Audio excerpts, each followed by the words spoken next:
3:06. Aquí estamos de nuevo después de toda la información y preparados porque creo que hay cosas sumamente interesantes. Por ejemplo, la semana pasada recibíamos un libro en la redacción. Recibimos muchos libros, por fortuna. Y por fortuna creemos que los libros son interesantes en este mundo que parece que les va dando la espalda. Hoy que recordábamos la muerte de un Nobel, García Márquez, padre un poco también del realismo mágico, pues qué bueno es volver a los libros de papel, que tienen ese algo especial. Yo he estado enganchado esta semana a un libro de papel. Tenía la luna llena en la portada y había algo más. Una recomendación. Por favor, Iker, este libro es para ti, para tu biblioteca, pero me gustaría que no le dieses excesiva publicidad. El autor es José Antonio Ayuste Cebrián, que sin duda es un magnífico periodista. Él ha hecho enfermería, es diplomado en enfermería, pero es lo que suele ocurrir. Al final el hombre tiene un blog, le interesan los asuntos taurinos, pero hay algo que a mí me ha impactado muchísimo, y es que cuando apenas es un niño, ocurre un crimen terrible, misterioso, cerca de su localidad natal, y entonces se pone a investigar. Es ese impacto, esa fuerza, el haber conocido a las víctimas, lo que hace que él recree muchas veces la historia.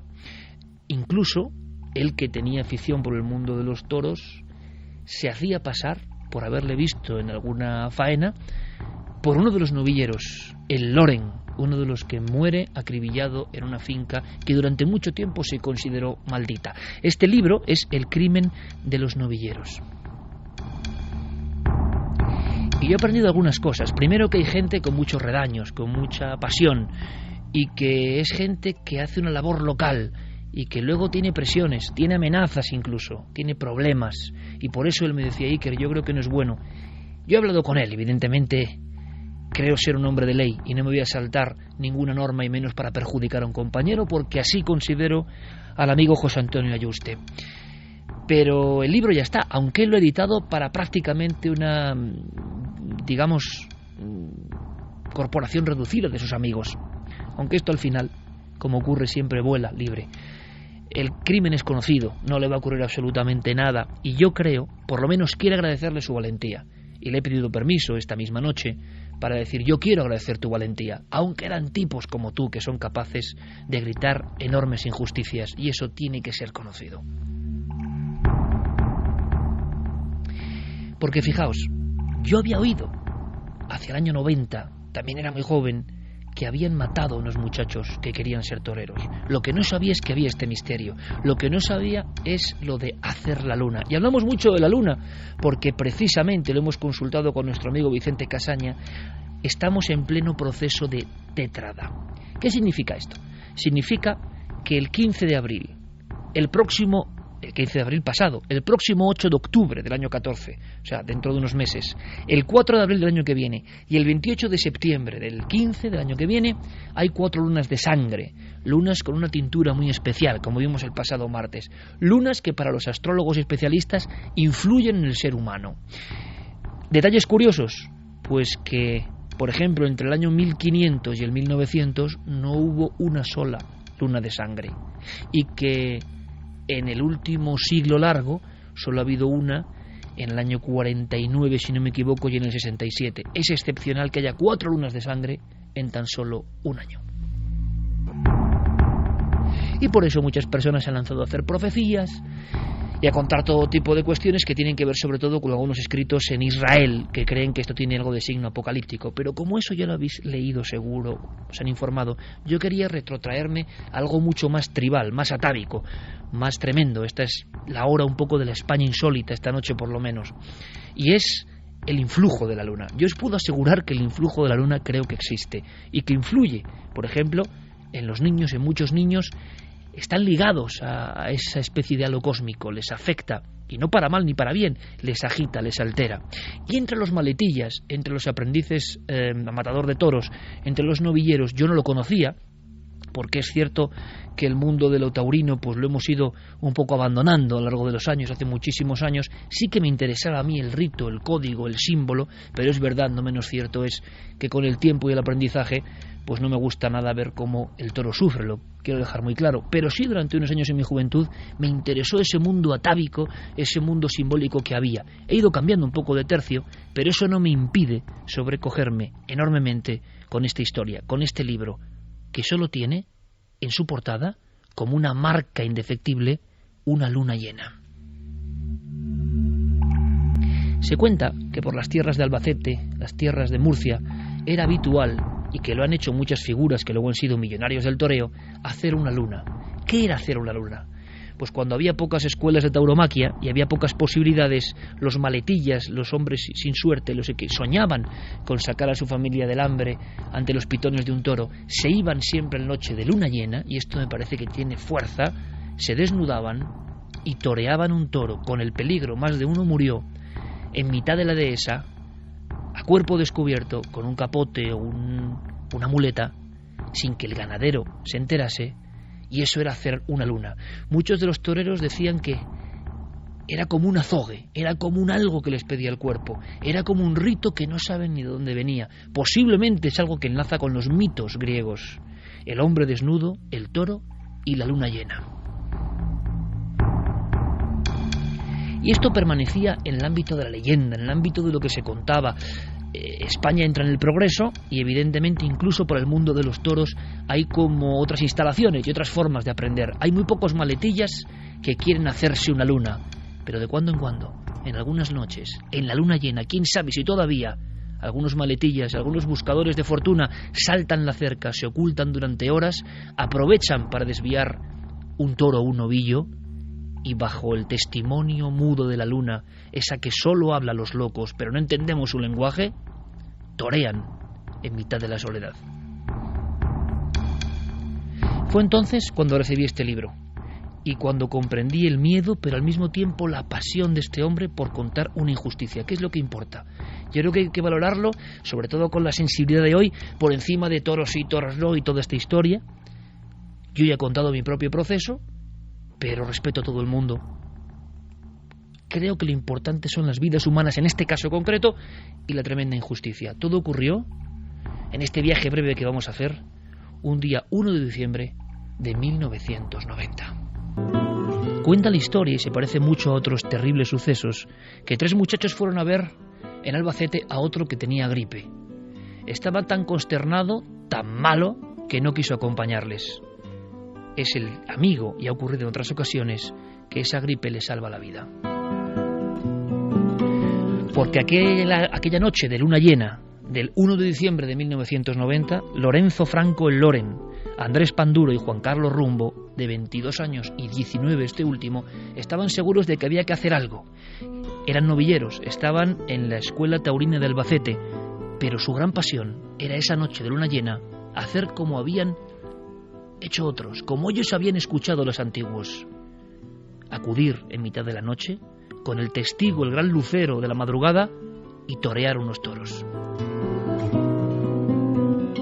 Pero curiosamente en esta historia de la España negra, que ha sido silenciada, por eso la voz contra la injusticia de este periodista local, casi nadie recuerda ya esta historia, que es terrible. Resulta que en una finca que quedó maldita, que se llamaba Charco Lentisco, cerca de Cieza, entre Cieza y Calasparra, en un paraje casi lunar, habían ocurrido cosas muy extrañas. Allí había un hombre, un empresario, que se había enriquecido y que tenía unos guardeses de fama más o menos fiera. Esta es la escena un poco de lo que vamos viendo que se va a precipitar hacia una historia de crimen terrible. En las últimas noches de luna llena, siempre con luna llena, habían visto unas figuras, unas sombras, algo que les pareció casi fantasmagórico, manejándose entre el ganado. Al día siguiente había animales trasteados, descolocados, y esto para el ganadero era un gran prejuicio. ¿Por qué? Porque el animal que era toreado a la luz de la luna, es la leyenda, ya no sirve para la lidia convencional. ¿Mito o verdad? Yo no lo sé, yo no entiendo de eso. Pero parece ser que habitualmente los maletillas que eran sorprendidos en pleno campo, a veces desnudos, recibieron unos cuantos garrotazos, porque había una pérdida importante en la cuestión económica. Algo había ocurrido en las últimas lunas llenas para que este empresario y sus secuaces estuviesen cenando en una caseta y tuviesen bien preparadas unas escopetas. Resulta que esa noche del 1 de diciembre del año 90 tenían bastante miedo. En la última ocasión el empresario, el hombre que quería hacer una gran ganadería, fue incapaz, estaba solo, de salir al exterior. Le inquietó aquella figura, una figura inmóvil, una figura sombría, una figura en mitad del ganado, apenas sin moverse. Era un hombre de verdad, era una visión. Por si acaso, decidieron juntarse todos como un comité de seguridad y prepararse para la siguiente luna llena. Al mismo tiempo, hacia la 1:30 de la mañana, sin que nadie sepa por qué, los 3 amigos deciden acudir a esa finca. Salen a la 1:30, como digo, y llegarán hacia las 2:45 de la noche. Ahí se van a precipitar los acontecimientos. Están seguros de que quieren hacer la luna. Tienen que ser los 3. Son amigos hace tiempo. Sus novias advierten que tienen un comportamiento extraño. Es uno de los misterios dentro de este gran misterio de la crónica negra española. A las 2:45 de la madrugada se oyen unos ruidos de cencerros. Es el aviso para que los guardeses sepan que hay intrusos. El único testigo, el plenilunio. Nadie sabe exactamente qué ocurrió. Nadie lo sabe 20 años después. El 1 de diciembre del 2010, el crimen prescribió. Se sabe que hay más culpables de lo que voy a contar. Culpables que nunca pagarán. Como en el caso de los Galindos u otros, la autoría y por qué siguen siendo un misterio. No sabemos si llegaron a torear a la luz de la luna, no sabemos si llegaron a conseguirlo, si lograron apartar a uno de los animales para darle unos pases en mitad del campo. Sabemos que el viejo Talbot Solara de Loren apareció oculto en unos matorrales. Un detalle curioso, los capotes perfectamente envueltos estaban allí, no tocados. Es uno de los misterios del caso. No habían llegado a sacar los capotes. ¿Qué había ocurrido entonces? ¿Por qué estaban dentro del maletero sin usar? Lo que podemos saber es que 2 de los guardeses muy jóvenes, 15 y 19 años, provistos de una escopeta, salen repentinamente hacia las 3 figuras. Estas salen corriendo. Otro misterio. No corren hacia el vehículo, no corren hacia el coche, conocían la finca y sin embargo se van adentrando por un camino, por un sendero. No correrán muchos metros. Hay una figura enhiesta, otra figura inmóvil que desde una especie de montículo acorta el camino, hace un atajo. Entonces son tiroteados de una forma macabra. De alguna forma también los datos del sumario hablaban de algo parecido casi a la escena de los fusilamientos de Goya.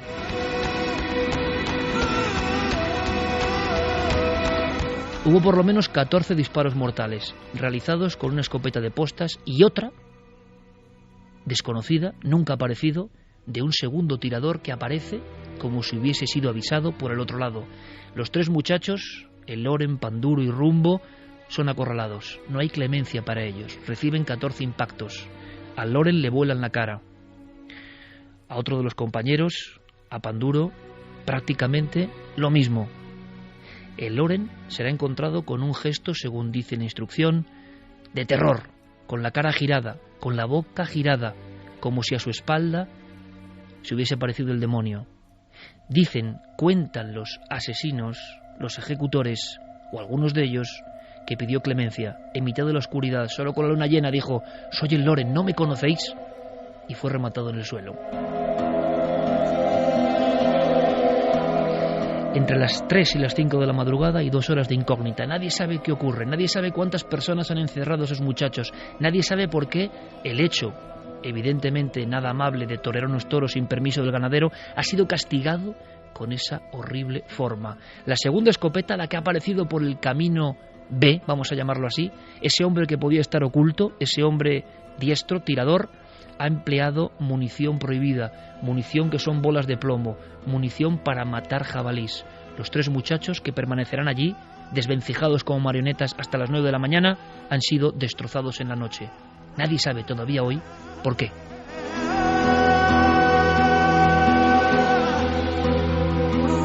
Se sabe que hubo 2 trayectorias, 2 escopetas, nunca apareció ni la segunda escopeta ni el segundo culpable. Como he dicho, aparecieron los capotes perfectamente envueltos, perfectamente doblegados, y nadie sabe lo que ocurre esa noche. Parece ser que intentaron meterlos en calviva, parece ser que intentaron freírlos en aceite, meterlos en el coche y tirarlos por un barranco. Se dijo todo eso en los juicios, que fueron muy polémicos y que nadie recuerda ya, en este hecho criminal que por ocurrir Puerto Urraco un poco antes fue solapado, el crimen de los novilleros. Lo curioso es que fueron inculpándose unos a otros y alguien encubría a ese segundo tirador. A día de hoy nadie sabe quién fue el hombre de los disparos para matar jabalís.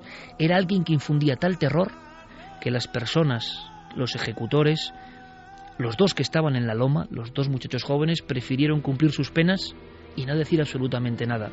Este periodista se lo pregunta, ¿quién causaba tanto miedo para no denunciarle? Ahí hubo una especie de fusilamiento, nadie sabe por qué, y ahí quedaron los cuerpos. Después todo incógnitas. A día de hoy, informa este periodista, porque esto es una injusticia, las familias no han recibido ni un euro de indemnización. Y todo el mundo se ha olvidado de la historia. Se iba a hacer incluso un homenaje y todo es olvido. Al cumplirse 20 años, nadie recordará este lugar que evidentemente después, charco lentisco, quedó como entorno maldito. Es curioso porque la finca fue abandonada, nadie quería ocuparla, había el esqueleto de unos coches, el ganado desapareció, nadie quería encontrarse con aquel lugar. En el cruce de caminos, aquella masacre terrible, los padres, su historia. Imaginaos, lo curioso es que en el juicio, como si fuera un hilero de misterios, empezaron a ocurrir cosas. Personas que tenían que hablar, como el propietario de la escopeta, apareció ahorcado dentro de una casona. Era como un silencio enorme, pero un silencio que cuesta vidas. ¿Cómo es posible? A día de hoy no se ha aclarado el lugar del crimen. Nadie puede creerse que 3 muchachos que saltan una verja e intentan torear acaben acribillados con 14 disparos, desfigurados por completo. Hubo muchos rumores. Alguien dice que en un pub de Albacete, cuando los 3 muchachos estaban ideando su plan, alguien lanzó el chivatazo. Alguien malévolo llamó para que los esperaran con escopetas. ¿Pero no es demasiada venganza? ¿No es terrible? Se habla de algo más misterioso incluso, que aquellos 3 muchachos entraron en la finca en mitad de la noche en la luna llena y que vieron algo que no podía ser visto. Que esa noche precisamente vieron algo tan horrendo, tan innombrable, que tuvieron que ser ejecutados frente a la claridad propia del plenilunio. Es muy curioso porque con el tiempo este lugar intentó ser varias veces rehabilitado y se consiguió. Hoy se dan capeas, se ha intentado restaurar, se ha pintado de vivos colores y de vez en cuando acude alguna persona. Pero hay algo en ese lugar, hay algo que conecta con la historia. Y este periodista valiente que recupera toda la secuencia de hechos, toda la injusticia, nos habla de que los 3 toreros, como en un paseillo final, están juntos en su tumba. 22, 22 y 19 años. Están juntos como en un último paseillo. Nunca alcanzaron la gloria que pretendían y tuvieron quizá la mala suerte de torear una noche de luna llena cuando había nervios ya en esa ganadería, pero nadie acaba creyendo la versión oficial. Los tomos del sumario acabaron prácticamente llenos de incongruencias y hoy solo hay injusticia y casi ni recuerdo. Por eso este muchacho, este periodista, este diplomado en enfermería, que soñaba con ser el novillero de Albacete que él había visto en Loren, que paseó por el lugar y se impresionó, nos legaba esta historia, que yo creo que tiene que ser contada, porque ninguna injusticia puede quedar impune. Muchas personas que estuvieron aquella noche murieron. Uno de ellos, el empresario, solo cumplió 17 de los 81 años de condena. Al salir, prácticamente al salir, un infarto fulminante. Otras personas, que se sabe que dispararon una de las escopetas, también cumplieron solamente 17 años de cárcel, por 3 chicos muertos en mitad de un camino. Pero me gustaría terminar con lo más importante de esta historia, que es que siempre hay personas que se niegan a seguir con el silencio, que se niegan a la densidad del olvido y que tienen redaños para volver una y otra vez como con una obsesión. Por eso el libro de este muchacho, de José Antonio Yuste, que era para sus amigos y que comprendemos su miedo también, porque siguen las rencillas, siguen los rumores, nadie sabe qué ocurrió en aquella noche de luna llena, me mandaba su libro con la impronta del plenilunio en la portada y decía, y acaba su libro diciendo: vuelve a ese lugar hoy. Conforme te alejas del caserío, las caballerizas y la plaza de tientas y te encaminas al cruce donde los novilleros fueron acorralados y asesinados, el ambiente se va cargando poco a poco, hasta que a unos 15 metros la sensación ya es sobrecogedora. En ese cruce de caminos, sobre una vereda, Allí mataron a Loren, Andrés y Juan Carlos. Algo te dice que no es un sitio cualquiera. Un escalofrío recorrió mi espalda de arriba abajo cuando miré a lo lejos intentando imaginar la llegada del coche asesino, sin rostro, que aquella noche a aquel mismo punto donde yo me encontraba ahora. A pesar de ser de día y con un sol radiante, en el horizonte sentía auténtico miedo. Así termina su libro. Terror a lo que había ocurrido hace más de 20 años. Tanto y tan poco tiempo a la vez. Dicen que una parte de las almas de las personas se queda en el mismo lugar donde han muerto, sobre todo si la muerte ha sido de forma trágica. En aquel cruce de caminos el aire se espesa y se palpa la tragedia. El miedo sobreviene y la sensación de misterio lo llena todo. Misterio del que aquellos caminos fueron testigo. Ojalá pudieran hablar y desvelar lo que ocurrió realmente aquella madrugada de diciembre. La tierra que los cubre guarda los secretos de una noche donde el terror y la injusticia se apoderaron de 3 personas inocentes. Estoy convencido de que aún hoy en día, en noches de luna llena y en mitad de la silenciosa madrugada, siguen escuchándose los disparos que acabaron con la vida de los 3 novilleros. 3 almas que siguen gritando en la noche todo el espanto que vivieron. 3 almas que siguen pidiendo justicia en aquel lugar. 3 almas bajo una luna que lo vio todo aquella fría madrugada y que sigue siendo testigo mudo de uno de los crímenes más espantosos de la historia de nuestro país. Y es que en nuestra historia sigue habiendo cosas como estas. Hay crímenes famosos, por desgracia. La crónica negra solo tiene una misión, que es contarnos el espanto a veces para librarnos de él. Personas que creen que la vida vale poco. Un ajusticiamiento de otra época en los años 90 en plena provincia de Murcia. Yo quiero mandar un abrazo a este amigo porque sigue habiendo valientes. Todas las personas han querido hablar muy poco. Ha habido ese manto extraño del silencio, testigos que han desaparecido. Pero, como digo, todavía hay periodistas que ejercen de ello y que nos legan una historia terrible de la que todos tenemos que aprender. Seguro que a partir de hoy muchas personas buscan el crimen de los novilleros y por tanto el Loren, Panduro y Rumbo no serán olvidados. Milenio 3. Detrás del misterio, en busca de una respuesta. Cadena SER. Vamos con algunos mensajes. Repetimos las vías de contacto. Nos tienen que buscar en las redes sociales a través de el nombre Nave del Misterio y también nuestro correo electrónico milenio3@cadenaser.com. Nexus nos dice: soy de Albacete y no sabía de esta historia, me ha puesto los pelos de punta. Ra, las indemnizaciones no sirven para volver a ver a tu hijo y más si no te lo puedes gastar en un juicio porque no hay culpables. Carlos Jiménez: no hay derecho de que las deudas se salden con sangre. Muchas gracias, Milenio 3, por contarlo. El Cuervo nos decía: las lunas de sangre es un mal augurio para los judíos, siempre les pasa algo. Juan Manuel Malle: dicen que mirar esas lunas de sangre trae mala suerte. Bufanda de sangre lo llamaba Margarita Landi, la gran cronista del crimen español, y relacionaba muchos sucesos con luna llena precisamente. Efrén Valverde dice: qué barbaridad, luna llena, hombre y toro de ganadero. Nati Ortiz: ayer tuve la oportunidad de ver la luna, que era enorme en mitad del campo y de verdad que impresionaba. Blanco Oriol: bajo la luna llena torean en mitad de la soledad en la dehesa, es como la leyenda del Minotauro, escalofriante escena. Sí.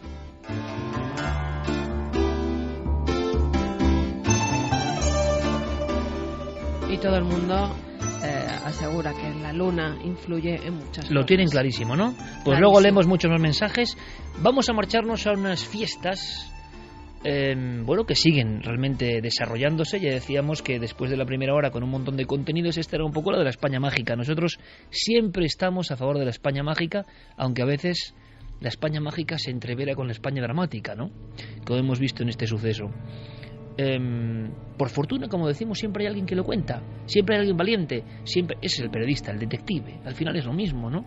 Contar una injusticia porque te impacta. Y seguro, aquí también hay impacto, también hay imagen sorprendente, también hay imagen heterodoxa por completo.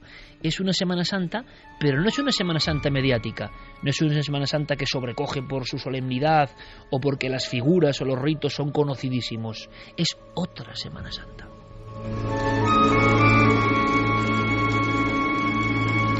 Vamos a contar un puñado de historias insólitas que seguro que sirven para muchos amigos para la próxima Semana Santa. Y ese, como decías, algunas acaban de ocurrir hace unas horas prácticamente, Javier.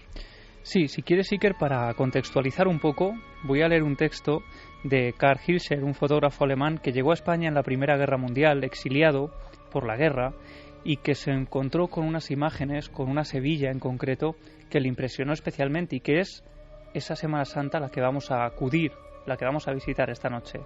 Él escribía en una de sus crónicas: sobre la ciudad se ha extendido un extraño y casi abrumador silencio. De repente, la corriente humana se detiene paralizada por un muro impenetrable. Ante la muchedumbre pasa una extraña procesión que parece salida, por obra de encantamiento, de la más oscura Edad Media. Encapuchados, pasan delante con paso rígido y solemne, surgen como fantasmas de fantástico aquelarre, y antiguos relatos de procesos de brujas y herejes despiertan en mi memoria, pues solo en ellos, jamás en la vida real, había visto tan lúgubres apariciones. Y es que hay una Semana Santa diferente, con todo nuestro respeto, por supuesto. Ya sabéis que a nosotros nos gusta la España Sagrada, pero hay unas conexiones curiosas, directamente, que tienen que ver o que se entroncan con el misterio. Vamos allá, hagamos ese recorrido rápido, distinto, por una Semana Santa que casi podríamos llamar heterodoxa o misteriosa. Yo he seleccionado algunas imágenes que me han impresionado especialmente porque desconocía su existencia, desconocía que salían y que eran veneradas por las calles de nuestra geografía, pero a su vez hay otras historias que recogía Eva Díaz Pérez y José María Rondón en un libro que acaba de publicarse, Semana Santa Insólita, y que van a servirnos un poco como engranaje para ir separando estas historias. Si quieres, vamos a escuchar un primer corte donde Eva nos cuenta una de esas casualidades casi imposibles que ocurren en la historia de nuestra Semana Santa. La historia de Diego Corrientes, del bandolero que vivió en el siglo XVIII, es muy curioso porque realmente tiene muchos paralelismos, ¿no?, con la Pasión de Cristo. Lo que ocurrió es que unos años antes, el bandolero Diego Corrientes había saltado la diligencia en la que viajaba el asistente, ¿no?, Francisco de Bruma. Y el bandolero le hizo hacer, una especie de ceremonia de sumisión que era abrocharle los cordones de sus botas. Entonces, esto no lo olvidó jamás el asistente. Y cuando pues finalmente fue apresado el bandolero, incluso se saltó la ley y ordenó que se le ajusticiara un Viernes Santo, algo que estaba prohibido, ¿no? Lo curioso es que hay muchos paralelismos con la Pasión de Cristo porque Diego Corrientes es denunciado por un compañero, ¿no? Igual que el caso de Judas y Jesús, ¿no? También es apresado en un huerto en el que descansaba en ese momento. Cuando lo apresan, llega a Sevilla un domingo de Ramos, la entrada, digamos, en la ciudad, la entrada de Jerusalén, la entrada en Sevilla del bandolero apresado. Y finalmente es ajusticiado un Viernes Santo, ¿no? Monte Calvario, de alguna forma, fue la plaza de San Francisco donde hubo una ejecución pública y luego, fue descuartizado el bandolero y como era tradicional, pues las partes de su cuerpo quedaron expuestas en distintos lugares de la ciudad, ¿no? Fue una historia un poco tremenda y que efectivamente tenía un punto de relación con la Pasión de Cristo. Estamos casi viviendo el final de esta Semana Santa de 2014 y hace solo pocas horas se guardaba uno de los últimos pasos que salían en el Sábado Santo. Esta en concreto, la que hemos seleccionado, salía en Orihuela, aparece representada en sus cerca de 3 metros de altura una gran cruz, una cruz donde no hay nadie crucificado. Bajo ella se ven unas nubes, de ella asoman algunos ángeles, rostros angelicales, y debajo de esa cruz está la bola del mundo. Pero lo más sorprendente es que debajo de ese mundo hay 2 figuras. Una es un esqueleto que está sujetando el mundo. Y enfrente de esa figura, de ese esqueleto, de esa imagen de madera policromada, hay algo más terrible. La imagen de un diablo con cuerpo de mujer y la cabeza es mitad de fraile y mitad de macho cabrío. En 1820, la Semana Santa coincide con un momento de euforia, porque poco antes se había producido el levantamiento del general Riego, ¿no? Es un momento alegre, sobre todo para los liberales, ¿no? Y bueno, eso coincide. Este documento no era exactamente, pero ahora lo volveremos a escuchar. Era otra declaración sobre otro suceso más o menos heterodoxo de la Semana Santa, pero estamos hablando de la Diablesa de Orihuela en concreto. Efectivamente, es la imagen de la Diablesa. Oficialmente se llama el Triunfo de la Cruz, porque lo que en teoría viene a representar es pues cómo la cruz, Jesús, salva al mundo de ese mal, de la imagen del demonio, ¿no?, que aparece vencido debajo de la bola del mundo. Sin embargo, hay otras personas que han apuntado que bajo esa imagen aparentemente cristiana podría haber otra cosa, un mensaje oculto, ¿no? Y en concreto para eso habría que entender que quien construye esta talla, esta imagen, es Fray Nicolás de Bussy en 1650, un personaje que llega a ser, nace en Estrasburgo, cerca de la cuna de la francmasonería, y precisamente por eso personas como el profesor Riquelme atribuyen que esta imagen podría en realidad esconder un mensaje alquímico. Una especie de criptomensaje en mitad de la Semana Santa, creen algunos especialistas, claro. Efectivamente. No se puede demostrar. Claro, todos son teorías a la hora de descifrar esta talla que desde luego es muy extraña, ¿no? Él dice, por ejemplo, que la manzana que la diablesa tiene sobre la mano podría representar la manzana de oro del jardín de Hespérides, el éxito de cultivar árboles frutales con los que se cosecharía oro, una metáfora de la piedra filosofal. La cruz para él sería el crisol, donde la materia se transforma al igual que le ocurrió a Cristo. Esta, en concreto, Iker, es una de las más impresionantes. De hecho, lo es tanto que se le tiene prohibido el acceso a las iglesias desde su construcción a finales del siglo XVII. Ha creado auténticas disputas. Actualmente se enseña o se muestra en un museo de Orihuela porque no puede entrar a las iglesias, como decíamos. Y hay quien dice que es la única imagen de un diablo que aparece en una procesión. Pero lo más sorprendente es que yo tengo aquí una portada de Mundo Gráfico, 1935, donde aparece representado un personaje con alas de murciélago, parece también un ser demoníaco que aparece en procesión, y lo que titulaba la portada de esta revista decía: aquí tienen ustedes, lectores, a Satanás vencido y encadenado, tiene larga melena, espesa barba, negrísima y unas alas de murciélago, su mirada es cruel, sus intenciones terribles. O sea que sí que hay procesiones donde incluso aparecen figuras demoníacas, pero humanizadas, ¿no? Personas que se disfrazan de eso por algún sentido que Eso les es. escapa. Claro, aquí está la diferencia. En el caso de la diablesa de Orihuela es una imagen de madera. En este caso que estamos comentando, que es en Lorca, son personas que se visten de demonios. Y en este caso a mí me extrañaba, ¿no? Pensaba que esto sería cosa de hace años, y sin embargo, tirando del hilo, pues hemos descubierto que efectivamente hoy se sigue procesionando. Es precisamente la imagen, se llama la de Satanás vencido y encadenado, es el paso azul de Lorca, donde aparecen representadas también otras imágenes, leo literalmente de su página web: representaciones también del esplendor de Cleopatra ante su corte, la solemnidad de Julio César bajo la mirada atenta de Júpiter, la soberbia y locura de Nerón, las cuadrigas espoleando el polvo de Roma por los siglos. Es decir, lo que ellos intentan es representar el contexto histórico de la Biblia, y en concreto pues de algunas imágenes como esta que contamos al principio, ¿no? Donde aparece este demonio inspirado en el libro del Apocalipsis. Él va montado en lo que ellos llaman una carroza, porque parece realmente una imagen de carnaval, y sin embargo sale en el Viernes Santo. Lo que se ve es una especie de templo construido de unos 7 metros de altura, y en su interior va esta figura, una figura de un hombre disfrazado de demonio que va amarrado a unas cadenas. Es lo que ellos llaman Luzbel vencido por las milicias celestiales, triunfando Jesucristo sobre Satanás. Vamos con más documentos de Semana Santa totalmente desconocidos, algo que tiene que ver con los quemaderos de la Inquisición, por ejemplo.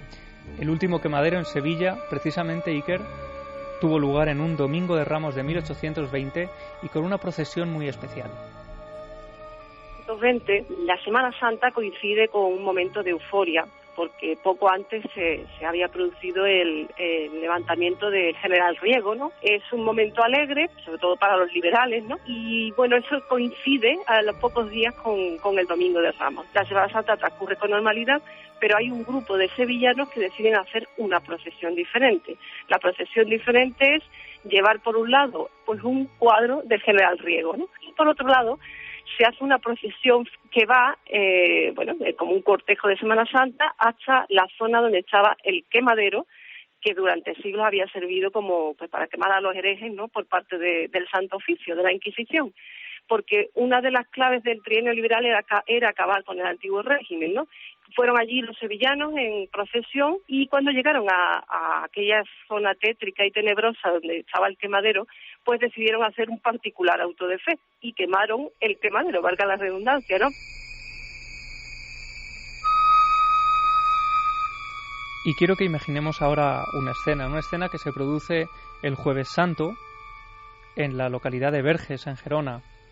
A las 12 de la noche se abre la puerta del templo y de su interior surgen 5 figuras, 5 figuras que van danzando, van haciendo o representando, mejor dicho, una danza de la muerte, porque van todos vestidos de esqueletos. Este ritual, los orígenes son del 1333, que allí había las pestes más grandes de Europa.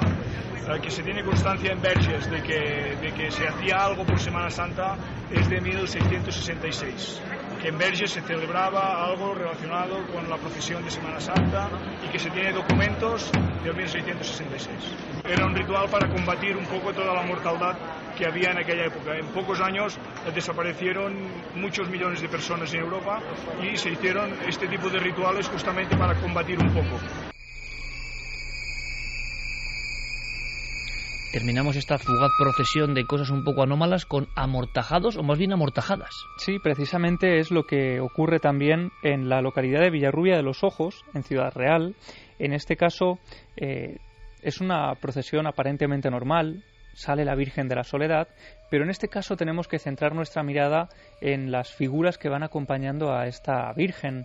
Son un grupo reducido de mujeres, visten una especie de túnica blanca, que va acompañado de un manto negro. Llevan también lo que llaman el rostrillo, que va tapándoles la cara prácticamente.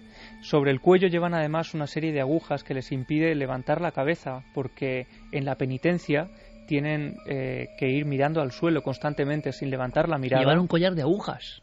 Más o menos, llevan una serie, como una especie de agujas enganchadas en el cuello que les impide poder levantar la vista. Y las llaman las amortajadas. Precisamente, Iker, porque esas ropas que llevan son también las que utilizarán estas hermanas cuando mueran. Son las ropas que llevarán en su funeral. Pues la soledad o amortajadas representan la promesa que toda mujer quiere cumplir y que se le cumpla. Entonces piden por algún familiar enfermo, piden por ellas mismas y luego cumplen su promesa vistiéndose de amortajada. Pues desde luego suena el collar con púa, la penitencia, la mortaja, un demonio pasado en procesión e historias singulares, curiosas, que siempre suelen aparecer por estas fechas. En este caso un libro más bien antropológico recoge una ruta por esa Semana Santa insólita. Hay algunos tratados de buenos investigadores españoles también en este sentido, y es que para muchos, al margen de la iconografía pura o de la tradición que se ha convertido ya en veneración generación tras generación, hay ciertos códigos, ciertas historias crípticas que se siguen manteniendo vivas y que no está mal que sigan procesionando, porque significa que su culto todavía continúa y que no se ha perdido.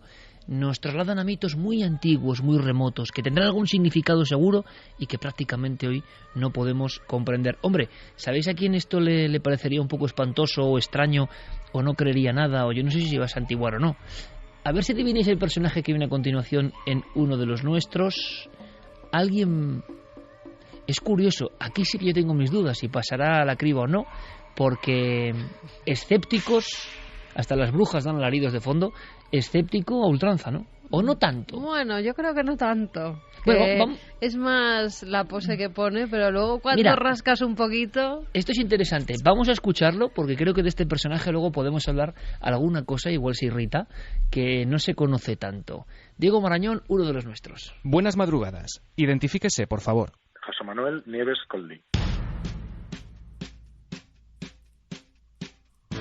José Manuel Nieves, nuestro hombre de la ciencia. Notición donde los haya. Estoy deseando saber esas verdades que nos trae Enrique. Estoy con los maestros de la ciencia. No se te nota nada.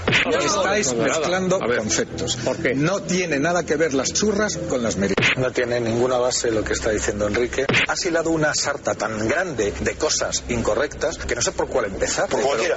Argumento número 1 de los conspiranoicos completamente destruido. ¿Puedo rebatirlo? Sí. Bien. Perdió gran parte de la dictadura. Por estrés. Pero tú me das una lista de gente que no ha publicado nada nunca en su vida, como hace siempre. Eres el santo pontífice de la santa ciencia. No, señor. Yo te diría que la ciencia es una colección de misterios resueltos. ¿Eligió usted al misterio o el misterio le eligió a usted? Más bien me eligió el misterio a mí. ¿En qué ocasión lo ha sentido más cerca? Bueno, he tenido algunos momentos en los que me he planteado cosas, como por ejemplo una noche de estas locas de estudio de la universidad, toda la noche sin dormir, que vi pasar un pañuelo rojo flotando por delante de mis ojos, aunque evidentemente pues, seguro que fue una visión, no fue real. ¿Cuál es su enigma predilecto? El origen de la vida. ¿Cree en los lugares mágicos? Creo en lugares con magia, que es muy diferente. Entonces, indíqueme un lugar con magia al que siempre querría volver. Pues me gustaría muchísimo volver a determinados lugares de África que me han dado muchísimas experiencias buenísimas. En concreto a los Montes Virunga. ¿Somos producto del azar y la evolución o hay algo más? Somos producto de azar y de la evolución, pero no es necesario que haya algo más. Es suficientemente complicado como para que haya algo más. ¿Qué hay más allá de la muerte? Nada. Volvemos a formar parte de la energía del universo de la cual salimos. ¿Teme la llegada de ese momento? No. ¿Supersticioso? No. ¿Ciencia y fe, compatibles o excluyentes? Complementarias. Hay cosas que la ciencia no consigue explicar todavía, y en el pasado las cosas que la ciencia no había conseguido explicar eran dogmas de fe. A medida que la ciencia ha ido avanzando, la fe ha ido retrocediendo, pero todavía tiene un terreno inmenso y probablemente tiene cosas que no logremos explicar en los próximos cientos de años. ¿Interesa la ciencia a la sociedad? ¿Cuál es su percepción a nivel profesional? Sí, interesa mucho, muchísimo, tanto en mis entrevistas por la radio como en mis artículos en el periódico ABC. Las noticias de ciencia siempre están entre las más leídas. Cuénteme qué es Átomos y Bits. Átomos y Bits es un videoblog que estoy haciendo desde hace poco con la agencia EFE, y también es el título de un pequeño programa de radio que también hago con la agencia EFE y que lleva el mismo nombre. En ambos casos, tanto en el videoblog como en el programa de radio, hablamos de ciencia. ¿Ha recibido muchos palos solo por el hecho de participar en la nave del misterio? Alguno que otro, pero he sabido defenderme porque creo que es una cosa positiva. No hay otro programa que trate temas de ciencia, que son los que a mí más me interesan, con más rigor y con más honestidad. ¿Ha llegado a pasar un mal rato en alguna de las investigaciones de Cuarto Milenio en las que ha participado? Pues no, y eso a pesar de los esfuerzos del equipo que han llegado a dejarme solo y tirado en las condiciones peores, pero he de reconocer que no, siempre me ha podido más la curiosidad y el interés que lo que es el miedo. ¿Alguna vez ha estado a punto de llegar la sangre al río con Enrique de Vicente? No, nunca. De hecho, en el fondo nos apreciamos. ¿Ha conocido alguna vez testimonios y experiencias de personas de las que no pueda dudar? No, hasta ahora ninguna. Y espero que en los próximos meses /años pueda conocer alguna de verdad. ¿En qué cree José Manuel Nieves? Creo en la capacidad del ser humano para entender y para comprender el universo y el mundo que le rodea. Creo en la inteligencia, creo en la experiencia y creo que todas esas cosas juntas son el arma más poderosa que podemos tener. ¿Cuál ha sido el fregado más grande en el que se ha metido? Pues sin duda cuando me dejaron abandonado en un hospital perdido a los pies del Moncayo de noche con una tormenta enorme. Si piensa en su infancia, la imagen que aparece en su memoria es... La de mi madre. ¿A quién le encantaría haber conocido? Me encantaría haber conocido a Einstein. Hubiera dado cualquier cosa. ¿A qué tiene miedo? Tengo miedo a la ignorancia, a la mía y a la de los demás. Tengo miedo a la superstición. Un libro y una película. Un libro, Los 3 primeros segundos del universo, de Stephen Weinberg, que es una maravilla, es instructivo al máximo y muy simple. Y una película es Blade Runner. Un pintor y un músico. Un pintor es difícil. Me gusta muchísimo Picasso. Y un músico, me dices, Tchaikovsky. Acabemos con un vicio confesable. Fumo, mucho. Quiero dejarlo, lo he dejado un par de veces, pero esta vez no lo consigo. Gracias por su colaboración. La identificación ha sido completada con éxito. Desde este momento puede considerarse de forma oficial y por méritos propios uno de los nuestros. Conocemos un poco más a los integrantes de esta gran familia y yo sé que José Manuel Nieves despierta todo tipo de energías, como el maestro Enrique de Vicente, exactamente igual. Y cuando pensamos en alguien que tiene que estar del lado del escepticismo, yo creo que es sano, yo creo que es bueno, yo creo que nuestro programa no está para adoctrinar a nadie, y yo sé que hay muchas personas que les irrita enormemente que José Manuel Nieves salga del programa, así como otros lo admiran. Pero diré una cosa más. Nieves sí que ha vivido fenómenos extraños. Y Nieves sí que sabe de personas de las que no puede desconfiar que han vivido fenómenos extraños. Y yo le agradezco mucho que diga lo de la honestidad científica, porque él poco a poco también ha ido creciendo y al final está viendo entre Enrique y Nieves algo parecido a lo de Don Quijote y Sancho Panza, ¿verdad, Santi? Ese trasvase de pensamientos está más cercano de lo que creemos. Pues sí, José Manuel es, como muy bien ha dicho, fuma mucho. Y hemos compartido en la terraza de Los Apestados por muchos momentos. Mucho fume, que sí. Sí, y allí he podido ver una cosa que evidentemente sabe muy poca gente, que es que la imagen que proyecta José Manuel Nieves, sobre todo en televisión, y José Manuel Nieves real tienen poco que ver. José Manuel se transforma en el ring cuando va. José Manuel es un tipo que yo doy fe, es tímido. De entrada es un tipo tímido que, viéndole defendiéndose o atacando en sus disputas con Enrique, cuesta trabajo imaginárselo en esa tesitura de timidez. Es un tipo que es un entusiasta de su trabajo, es un niño grande. Total. Yo me lo creo, ¿eh? Es un auténtico niño grande que disfruta como un crío con cualquier avance tecnológico, con cualquier aparato nuevo que tiene que probar, etcétera, etcétera. Tiene un entusiasmo por su trabajo absolutamente envidiable y es muy, muy, muy buena persona. Y te voy a decir una cosa, eso que luego tiene que combatir y demás, pero yo he visto en una evolución lo que hizo hace poco, el domingo pasado, del parque Yellowstone, explicar cosas que no son fáciles.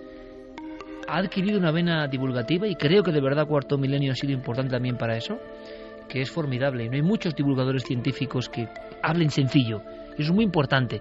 Y luego al final, Enrique y él es que son como Jack Lemmon y Walter Matthau modernos, es que son como, no sé, los dos son, iba a decir ancianos, no, que se me entienda, no, pero me refiero a los de Asterix y Obelix, era, ¿no? Que dos siempre andan discutiendo, pues igual. Sí, pero luego cuando se apagan las cámaras, mucha gente cree que se pegan y que no se hablan. Algún día pasará.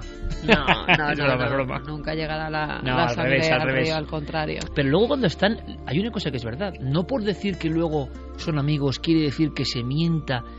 Por desgracia el público está tan acostumbrado a que la tele es una máscara, y yo les aseguro que Cuarto Milenio o Milenio 3 no es ninguna máscara. Entonces cuando se está en la mesa y se está en ese fragor de la batalla, es que es verdad, es que se están manteniendo posturas, como debe ser, ¿no? Claro, y que además defender sus posturas, que luego las siguen defendiendo también cuando se apaga la cámara. Nadie previamente, no como ha hecho alguna televisión muchas veces de forma, dice que hay que seguir, porque es de naturaleza propia de los invitados, y en este caso Nieves y Enrique creen profundamente lo que mantienen, y por eso ese entusiasmo, ¿no? Yo creo que también, además de entusiasta, como decía Santi, que lo mantengo, pues es una persona que se presta a todo, que está deseando vivir algo misterioso. Él está deseando pasarse al lado oscuro, como él dice. Ya lo he vivido, ¿eh? Y bueno, pero él dice que necesita una evidencia, ¿no? Ya. Y tal es así que es cierto que en algunas de estas investigaciones que hemos hecho en lugares como el Sanatorio de Agramonte, embarrado hasta las rodillas, había diluviado, calado hasta arriba, pues él se prestó a todo, ¿no? Incluso a casi, y ahora que no nos oye nadie, medio desnudarse para ponerse unos cables, para medirle el pulso, ponerse una GoPro. No cualquier científico hace eso, ¿eh? Eso es, o sea que se mojó a tope y bueno, al final sí que se notaban ahí ciertas variaciones, como si hubiera pasado algo de miedo, aunque Seguro. Él decía que había sido por subir escaleras, ¿eh? Venga, no sé yo. ¿Has visto eso? ¿Qué? ¿Qué ha pasado? ¿Qué pasa, Antonio? Mujer, ¿no te has dado cuenta? Estaba allí, junto al árbol. ¿No lo has visto? Voy a dar marcha. No, déjalo, no sigas. Por favor, vámonos de aquí ahora mismo. Pero, mujer, yo he visto algo ahí que... ¿Qué he dicho que nos vayamos de aquí? ¡Por el amor de Dios! ¡No me estás oyendo!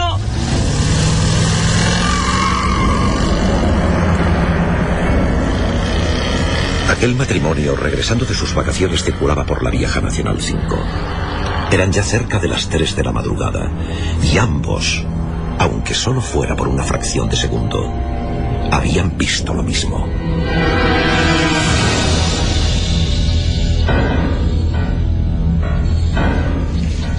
Yo te digo que eso son fantasías. ¿Cómo demonio va a haber una mujer ahí a esas horas bajo la tormenta? Tú lo que pasa es que te habías pasado con el champán. Que no, que ya sabes que no bebo, Ruiz. No me vengas con tonterías. Estaba allí y yo la vi. Estaba mirándonos fijamente, muy cerca del arcén. Mi mujer desde entonces tiene pesadillas. Esa noche se puso muy nerviosa porque la vio como yo. En un primer momento no quiso decírmelo, pero fue al parar cuando le entró la histeria. Yo miré hacia atrás por el espejo y no lo sé. Había algo. Era como un traje blanco moviéndose. Un traje roído, como de mendiga, lleno de manchas. Creo que era una mujer con el pelo mojado. Dios. Lo que no puedo olvidar es la cara alargada, huesuda, acercándose entre la oscuridad. Es algo que no se me va de la mente. No se me va. Caramba, Antonio, no te pongas así. La verdad, yo bromeaba, pero te juro que no quería... Estaba bajo el árbol y juraría que lo que acunaba era un niño. La vi como en un flash, en el momento de dar las largas. Estaba allí, Ruiz, te doy mi palabra que estaba allí y que quería decirnos algo. Pero seamos lógicos. Quizá fuese una vagabunda, alguien perdido en mitad de la lluvia. Tampoco es demasiado extraño. Es que había algo más. Algo que no estoy seguro de si es imaginación mía, porque ni siquiera se lo he querido preguntar a mi mujer. Pero vi algo que le caía por las piernas.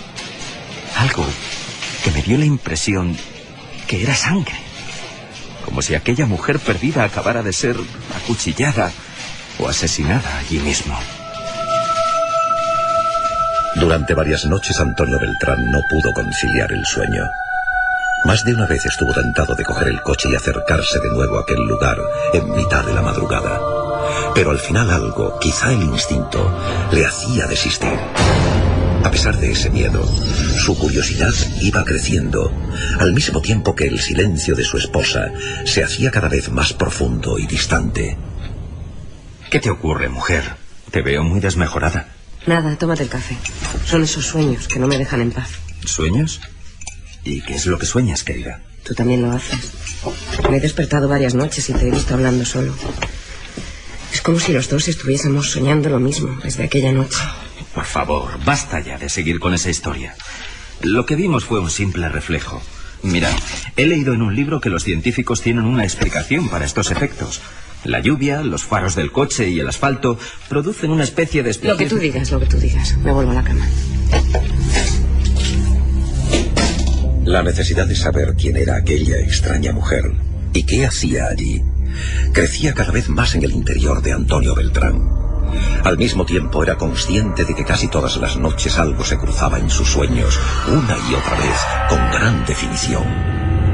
Era sangre, viscosa sangre humana, chorreando en un reguero carretera abajo, hasta humedecer la tapia blanca.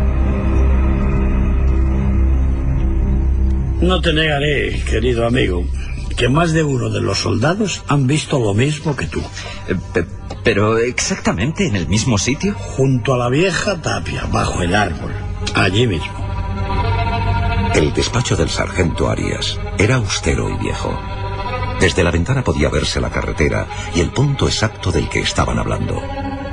La amistad forjada desde hacía más de 30 años y los rumores que circulaban por una ciudad como Badajoz habían llevado a Antonio hasta allí. ¿Y es verdad lo que cuentan del soldado aquel que una noche... Tan cierto como este informe. Ahí lo tienes. Pero, por favor, que esto quede entre nosotros. Ya ves que aquí callar una historia es difícil. Te aseguro que me expedientarían si cuentas esto a alguien o se entera algún superior.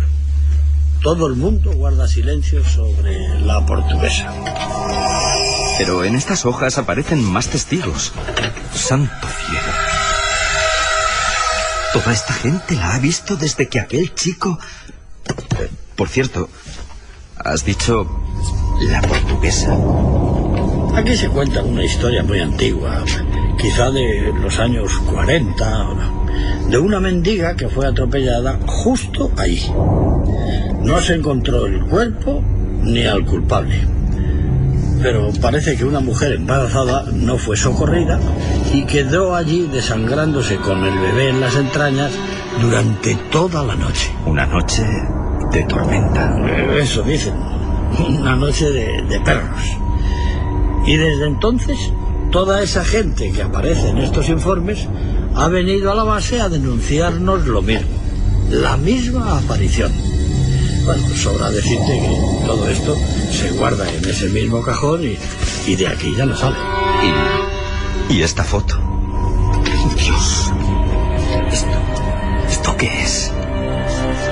Para Antonio fue un gran impacto encontrarse con aquella imagen de una cabeza destrozada, como si fuese una sandía reventada contra el asfalto. La fotografía en blanco y negro, adjunta al grueso expediente, mostraba además el cañón de un fusil que se asomaba como una sombra. José Mateo Cano, 20 años, suicidio. Un tiro en la boca en esa garita que ves ahí. Pegada a la carretera y al árbol. El rincón de la Portuguesa, para hablar claro. Sus compañeros nos confesaron que andaba muy nervioso siempre cuando le tocaba hacer guardia allí. A alguno le había hablado de un sonido como una risa que poco a poco se hacía más audible y que salía desde los arbustos del otro lado de la carretera. Al parecer, una de esas noches, llegó a ver la figura de la mujer, con el traje manchado y como flotando, una mujer mayor con una sonrisa, algo que iba avanzando en su dirección. Así hasta que se descerrajó un tiro en la boca. Ahí lo ves perfectamente. Y lo grave es que no ha sido él. Desde el mismo momento en que se construyó esta instalación militar, ha habido gente que la ha visto. Una noche de hace un par de años, 3 soldados abrieron fuego contra una figura que avanzaba en la oscuridad. Y justo antes de aparecerse, también habían escuchado un misterioso sonido, como un llanto.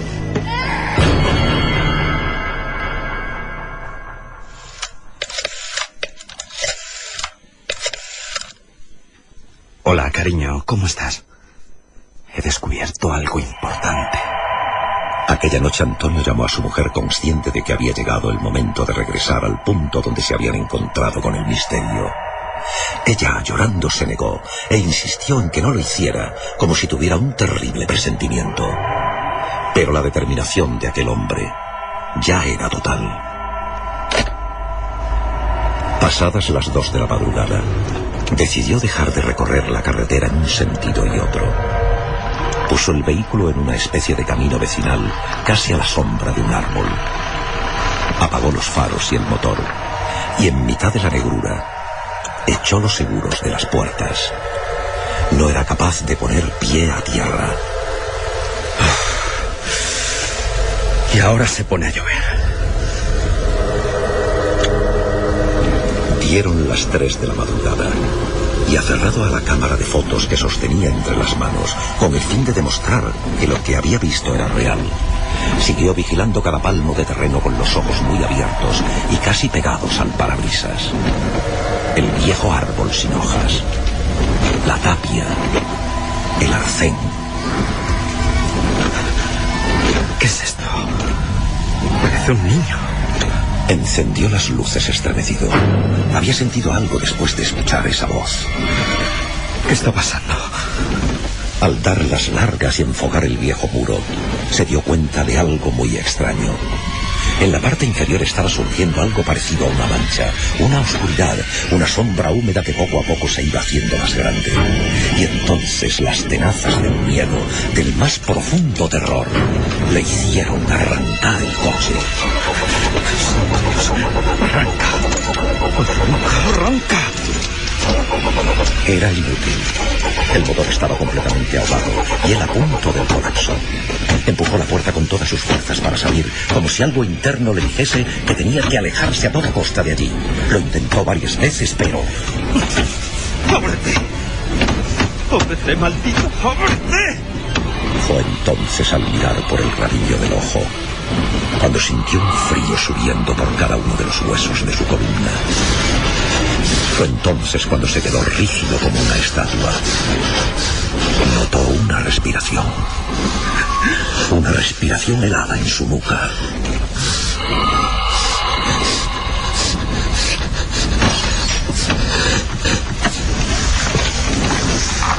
¡Socorro! ¡Ayuda! ¡Socorro!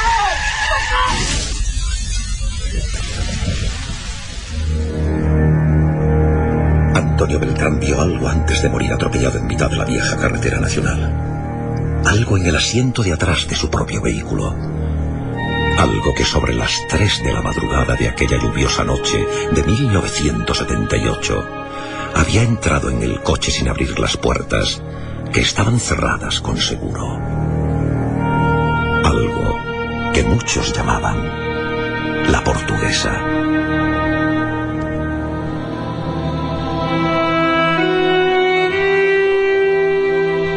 Cuando esa misma madrugada sobre las 5:30, la policía llegó a casa de su esposa, ésta se encontraba temblando, llorando sin consuelo, como si sus propias pesadillas le hubiesen informado con antemano de lo sucedido. Había estado soñando con la misma imagen que le atormentaba desde hacía días. La sangre circulando por el asfalto una y otra vez, como en un mensaje de alerta. La sangre roja, que esta vez era de su propio marido.